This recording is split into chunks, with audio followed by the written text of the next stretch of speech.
Late us understand about the volcanic domes. ठीक है, volcanic Doms का अदर नेम क्या है? लावा डोम। सब कोई ना कोई रीजन तो होगा ये सब कहने का। ठीक है, और इसमें की इंपॉर्टेंट बात जो हम लोग कंसिडर करते हुए चलेंगे ये क्या? हाईली विस्कस मैग्मा होना जरूरी है। हाईली विस्कस माने राइलेटिक कह सकते हैं। फॉर एग्जांपल में अब हम लोग बिल्कुल एक अर्थ सरफेस कंसिडर कर लेते हैं। ठीक है, तो नीचे से हमारे पास क्या हो रहा है? एक मैग्मा का इंट्रूजन हो गया।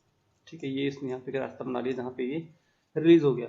तो जाहिर सी बात है विस्कस मैग्मा है, विस्कस मैग्मा की रीच बहुत दूर तक नहीं होती, तो ये बहुत दूर तक नहीं जा पाएगा। तो नहीं जा पाएगा तो क्या होगा? इसके पास ही अक्यूमुलेट करना स्टार्ट कर देगा वेंट के पास। तो धीरे धीरे क्या होगा हमारे पास?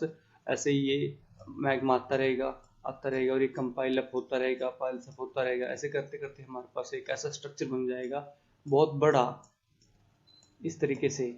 तो एक हमारे पास जो स्ट्रक्चर बनेगा वो डोम लाइक स्ट्रक्चर बन जाएगा। ऊपर हमारे पास वेंट है, जो नेक्स्ट मैग्मा आएगा ये इसके अकोमोडेशन के बाद यहाँ पे ये इकट्ठा होता रहेगा।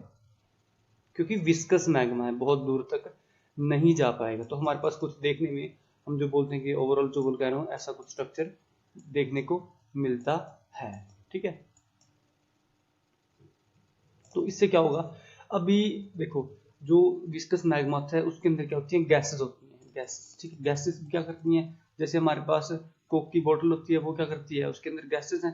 तो वो गैसेस क्या करती हैं? इंटरनली बहुत ज्यादा प्रेशर लगाती हैं। वो अंडर अंडर हाई प्रेशर होती है। तो हाई प्रेशर की हमेशा टेंडेंसी क्या होगी? वो लो प्रेशर में जाए। तो बोतल खुलते सार वो हमेशा आजाद होना चाहती है। ठीक है, इसी प्रकार कंडीशन रायलिटिक लावा या फिर विस्कस मैग्मा के अंदर होती है। तो वो एक छोटे से वेंट से जब निकलता है तो कई बार क्या होता है कि बहुत बड़ा एकदम धमाका होता है, इरप्शन होता है। बहुत ही इरप्शन वाले लावा को हम लोग पिलीन इरप्शन भी कह सकते हैं। वो हमने पिछले पार्ट में समझा भी हुआ है। तो उससे क्या होता है? एक नई सिचुएशन क्रिएट हो जाती है। यहाँ पे हमारे पास एक क्रेटर बन जाता है। जो नया स्ट्रक्चर होगा ये रेड वाला होगा। तो ये स्ट्रक्चर बनने का, इसके अंदर हमारे पास आइस भी स्टोर हो सकती है, इसमें वाटर स्टोर हो सकता है, इसमें मैग्मा स्टोर हो सकता है, इसमें पायरोक्लास्टिक मटेरियल। वो सब बातें बाद की हैं, बट हमने यहाँ पे क्रेटर बना दिया। ठीक है, अब थोड़ा सा किताब भी पढ़ लेते हैं। किताब में क्या लिखा हुआ है? तो हाईली विस्कस मैग्मा या फिर रायोलिटिक लावा कहें तो ये इसकी वजह से बनता है। वो आता रहता है, पाइल अप होता रहता है ओवर द वेंट। ठीक है, जो इसका सरफेस होता है वो काफी रफ होता है, क्योंकि एक बार जो बन गया उसके ऊपर फिर नेक्स्ट पुश करेगा उसको, तो उसको वो एक रफ सरफेस देता है। ठीक है, समझ रहे हो ना? नीचे से जो मैग्मा आ रहा है वो उसको पुश कर रहा है, तो एक उसकी जो स्मूथनेस है वो तो खत्म हो जाएगी। तो बिल्कुल रफ स्ट्रक्चर में बन जाएगा। स्पाइंस भी देखने को मिलेंगे, क्योंकि मैग्मा हमारे सब सरफेस से आ रहा है। सरफेस के नीचे वाला पार्ट होता है वो सब सरफेस बोल देते हैं। ठीक है, ठीक है, इसी प्रकार जो जो इरप्शंस होते हैं, मोस्ट ऑफ द इरप्शन जो एक्सप्लोसिव होती हैं वो कब होते हैं? अगर उसके अंदर गैस हो, गैस रिच मैग्मा होना चाहिए। ठीक है, तभी वो उसको इरप्ट कर पाएगा बहुत बुरे तरीके से, जो हमारे पास ऐसे करेक्टर का स्ट्रक्चर दे पाएगा। देखो यहाँ पे फिर से लावा डोम बननी स्टार्ट हो गई है। ठीक है, यहाँ पे क्रेटर बन गया है, क्रेटर बन गया ही, लेकिन साथ में फिर से जो लावा की अकोमोडेशन की वजह से फिर से हमारे पास एक लावा डोम का फॉर्मेशन स्टार्ट हो गया। तो ये हमारे पास इस चीज को हम लोग समझ चुके हैं, दोनों चीजों को, और ये काफी डेंजरस होता है। एक और हमारे पास टर्म आ जाती है मार्स। ठीक है, मतलब बहुत बार इसके क्वेश्चन तो नहीं आते, बट हम रिस्क ले नहीं सकते, क्योंकि एक छोटी सी टर्म में अभी समझ लेते हैं ना कि जब कई बार एक्सप्लोजन क्या हो जाता है, ठीक है, क्रेटर बन जाता है, क्रेटर में पानी भर जाता है। वो पानी कहाँ से आया? वाटर टेबल का लेवल ही उसके अंदर मर्ज हो गया। इसका मतलब क्या हो गया कि जब मैग्मा और ग्राउंड वाटर कॉन्टैक्ट में आ जाते हैं, जब मैग्मा और ग्राउंड वाटर एक दूसरे के कॉन्टैक्ट में आ जाते हैं, तो उस तरीके की इरप्शन को हम बोलते हैं फ्रीएटोमैग्मेटिक इरप्शन। तो उसकी वजह से हमारे पास क्या होता है? एक ब्रॉड शेप्ड, ब्रॉड लो रिलीफ नीचे की तरफ हमारे पास। ठीक है, एक जो क्रेटर बनता है वो हमारे पास क्या होता है? मार होता है। ठीक है, और उसके अंदर जो कई बार क्या होता है? पानी भर जाता है, तो वाटर टेबल वाटर से ही हमारे पास ग्राउंड वाटर का ही वाटर उसके अंदर आ जाता है। तो वो जो लेक बनता है, ये जो स्पेसिफिक सिचुएशन है इसको हम क्या बोलेंगे? ये बन गया हमारे पास, इस तरह के क्रेटर को हम मार बोल देते हैं। ठीक है, अब इसमें क्या होता है? कई बार जो इंटरनल का मटेरियल है, ड्यू टू जब ब्लास्ट होता है, इरप्शन होता है, जो एक्सप्लोजन होता है, तो वहाँ का जो इंटरनल मटेरियल है वो सब बाहर आ जाता है। तो बाहर वो अपना टेफरा बना लेता है। ठीक है। टेफ्रा, टफ, टफ हमने पढ़ा था कि डस्ट और जो हमारे पास स्मॉल फ्रेगमेंट्स होती हैं, ऐश होती है, वो उनकी अकुमुलेशन से जो रॉक बनती है वो हमारे पास टफ होती है। ठीक है, तो इस तरीके से हम इसको वाटर टेबल से थोड़ा याद रख सकते हैं मार्स को। ठीक है, हम ये समझ लो कि जैसे मार्स का जिक्र क्यों होता है इंडिया के अंदर हम या नासा के अंदर, कि मार्स के ऊपर पानी मिल गया, मार्स के ऊपर पानी मिल गया, है ना। तो हम इससे रिलेट कर सकते हैं कि मार्स में जो मतलब जब कांटेक्ट होता है ग्राउंड वाटर का हॉट मैग्मा के साथ, तो उस तरीके से जो हमारे पास बनता है वो मार होता है। ठीक है, इस लावा प्लेट्यू, ठीक है, अभी ये हमारे पास एक काफ़ी इंटरेस्टिंग टर्म है, क्योंकि हम मोस्ट ऑफ द वोल्केनो में क्या पढ़ते हैं कि नीचे से हमारे पास क्या हुआ कि मैग्मा बाहर आया थ्रू वेंट और उसने एक डोम बना ली, फर्दर क्रेटर बन गया, या उसके इरप्शन के हिसाब से फर्दर उसके लैंडफॉर्म या स्ट्रक्चर्स देखने को मिल जाती हैं। बट अब सिचुएशन हमारे पास कुछ और है, वेंट नहीं है। तो दूसरे तरीके से हमने इरप्शन पढ़ी थी, तो वेंट से होती है, दूसरा फीचर से होता है। अगर फीचर से होता है तो फीचर में क्या होता है हमारे पास most of the time basaltic lava flow करता है। बेसोल्टिक लावा की विस्कोसिटी बहुत ज्यादा होती है, नहीं होती, बहुत कम होती है। विस्कोसिटी, हाँ विस्कोसिटी बहुत कम होती है, वेलोसिटी ज्यादा होती है। ठीक है, जो विस्कस कम है उसकी वेलोसिटी ज्यादा होगी, तो फास्ट तरीके से वो मूव करेगा और स्मूथली अपना मूव करता रहेगा और लार्ज एरिया वो कवर कर लेता है। Basaltic lava that blanket a wide area, बहुत बड़ा एरिया वो कवर कर लेता है। और ये सब कहाँ से हो रहा है, फीजर से हो रहा है। ये हम लोग फीजर का डायग्राम भी देख सकते हैं, बहुत ही सुंदर तरीके से नीचे से हमारे पास मैग्मा चैम्बर से लावा इरप्ट कर रहे हैं एंड थ्रू फीजर्स ये फैल रहा है दोनों डायरेक्शन में। ठीक है, यही सेम केस हमारे पास किसके अंदर मिलता होता है हमको, मिड ओशन रीजन के अंदर भी ऐसी सिचुएशन मिल जाती होती है, बट यहाँ पे हम लोग फीचर को समझ रहे हैं। ठीक है, और हमारे पास इसकी एग्जांपल भी है, कोलंबिया प्लेट्यू है जो नॉर्थ वेस्टर्न यूएस के अंदर। ठीक है, जो इसी एक्टिविटी का रिजल्ट है। देखो यहाँ पे कोलंबिया रिवर बेसोल्ट हमको दिखाया गया है। तो ऐसे ही हमारे पास काफी लार्ज एरिया ये लैंडस्केप कवर कर लेता है, जहाँ पे हमारे पास लावा प्लेट्यू बन जाता है। इसको हम क्या बोलते हैं, जो लावा से एक प्लेट्यू टाइप रीजन बन गया जो कि लगभग 1 माइल थिक का है, वो क्या होता है हमारे पास लावा प्लेट्यू। ठीक है, और some of the lava remained molten, कई बार ये मोल्टन रह जाता है long enough to flow 150 kilometre. हम पहले ही पढ़ चुके हैं कि जो इसकी रीच होती है सोर्स से अगर कंपेयर करें जहां से आ रहा है ये, और कम से कम 150 किलोमीटर तक ये पहुंच जाता है। ठीक है, तो इन चीजों के लिए हम लोग कई बार फ्लड बेसोल्ट भी, के फ्लड आ गया, बिल्कुल किसका फ्लड, बेसोल्ट का फ्लड, है ना। तो नेक्स्ट है फ्यूमेरोल्स। फ्यूमेरोल्स क्या होता है हमारे पास, बेसिकली जैसे जब वोल्केनिज्म होता है ना, वोल्केनिज्म इरप्शन होती है, तो वहां से हमारे पास लावा निकलता है, या हम कहें गैसेस निकलती हैं, पायरोक्लास्टिक मटेरियल निकलता है। तो ये सब चीजें ठीक है, लेकिन मान लो सिर्फ और सिर्फ अगर गैसेस या स्टीम निकल रही है, तो उस तरह की कंडीशन को, उस तरह की इरप्शन को हम बोलेंगे फ्यूमेरोल।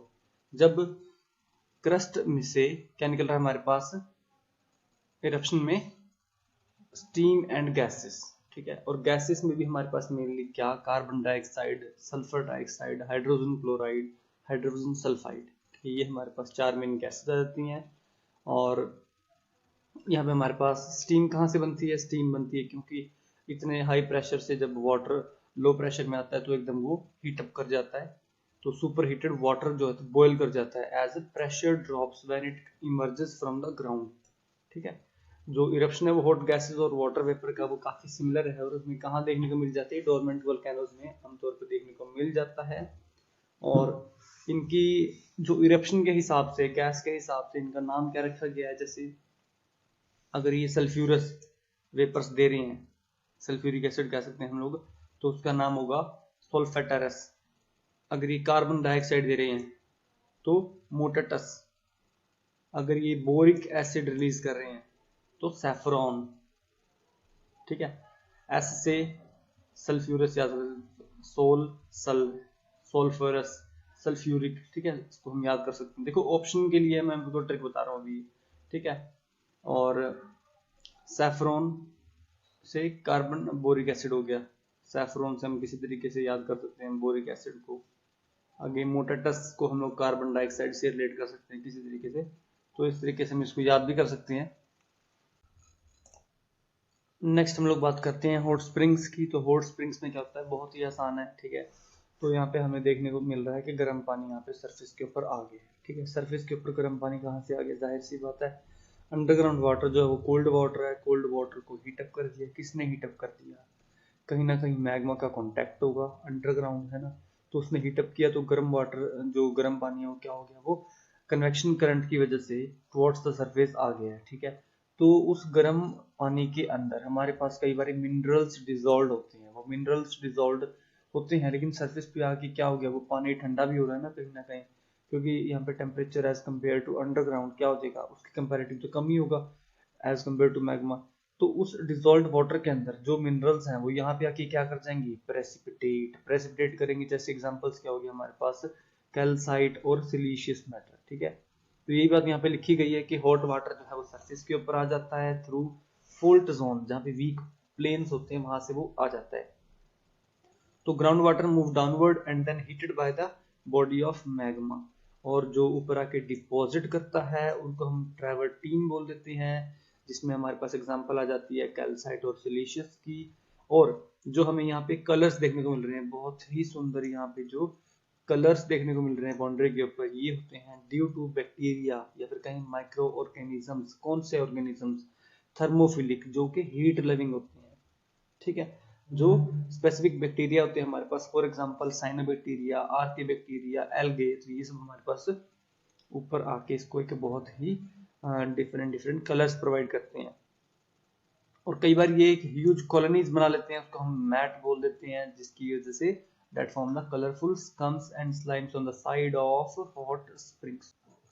सो नेक्स्ट हमारे पास है गीजर। अब गीजर मतलब कहीं ना कहीं रोल तो वही है पर गर्म पानी का ये। ठीक है, हॉट स्प्रिंग्स की तरह ही है बेसिकली। हॉट स्प्रिंग्स में क्या था कि हमारे पास जो वाटर है वो प्रेजेंट है, लेकिन गीजर के अंदर क्या है कि अर्थ सरफेस के ऊपर पानी आ रहा है, थ्रू वेंट पानी आ रहा है, कोई दिक्कत नहीं है, लेकिन पीरियोडिकली आ रहा है। ठीक है, पीरियोडिकली हमारे पास हॉट वाटर और स्टीम आ रही है, और एक एक मतलब कि एक ब्लास्ट के साथ आ रहा है। ये नहीं है कि मतलब कंटिन्यूसली आ रहा है, पीरियोडिकली आ रहा है और एक ब्लास्ट हो रहा है। बहुत ही सुंदर हमारे पास देखने को मिलता है यहाँ पे। तो आई थिंक अगर यहाँ पे जाने का कभी मौका मिले तो जरूर जाना। ये कहाँ पे लोकेटेड है, येलोस्टोन नेशनल पार्क यूएसए के अंदर, जिसका नाम है ओल्ड फेथफुल, जो कि वर्ल्ड्स बेस्ट नॉन गीजर है। ठीक है, तो और यहाँ पे एक बार में कम से कम thousands of gallons of boiling hot water जो है वो फ्यू हंड्रेड फीट तक एयर में आ जाता है। ठीक है, तो काफी बढ़िया चीज है ये हर 90 या फिर कहीं 60 मिनट्स, एक घंटे के बाद रिपीट करता है इसका जो रिपीटिशन है। ठीक है, and blast a few gallons of water. Gallons basically क्या है कि मेजरिंग यूनिट है। सो लास्ट में हमारे पास आता है मड वोल्केनो। ठीक है, अब मड वोल्केनो क्या होता है, जो एक्चुअल में वोल्केनो नहीं होता। ठीक है, इसके अंदर बेसिकली वेंट से हमारे पास वाटर और कहीं हम लोग मड फ्लो करती है। साथ में हमारे पास कुछ पेट्रोलियम हो सकता है, कुछ सलाइन वाटर हो सकता है, या हाइड्रोकार्बन हो सकता है। ठीक है, तो ये हमें कहीं ना कहीं इंडिकेशन दे रहा है पेट्रोलियम का भी, लेकिन इसके अंदर एक्चुअल में लावा या फिर कहीं मैग्मेटिक एक्टिविटी से इसका कोई लेना देना नहीं है। These are not true igneous volcanoes, ये इसमें इंपॉर्टेंट है। ऑप्शन में आएगा which of the following is related to volcanism, या फिर नॉट रिलेटेड टू वोल्केनिज्म, तो mud volcano is the right answer होगा हमारे पास। एंड ये हमारे पास इजेक्ट जब करता है तो क्ले जो है वो कितना कोनिकल हिल्स बना लेती है, जैसे हमारी जनरली बनती होती हैं अराउंड द वेंट। ठीक है, और ये रिच इन द कहाँ पे देखने को मिलते हैं, ये जहाँ पे ऑयल फील्ड्स वाले रीजन होते हैं। बात करते हैं डायमेंशंस की। डायमेंशंस में ये 1 मीटर का हाई हो सकता है, मैक्सिमम 7 मीटर तक जा सकता है। ये मतलब 700 मीटर तक ऊंचा हो सकता है, 10 किलोमीटर तक चौड़ा हो सकता है। तो इस तरीके से हमारे पास मड वोल्केनो देखने को मिलते हैं।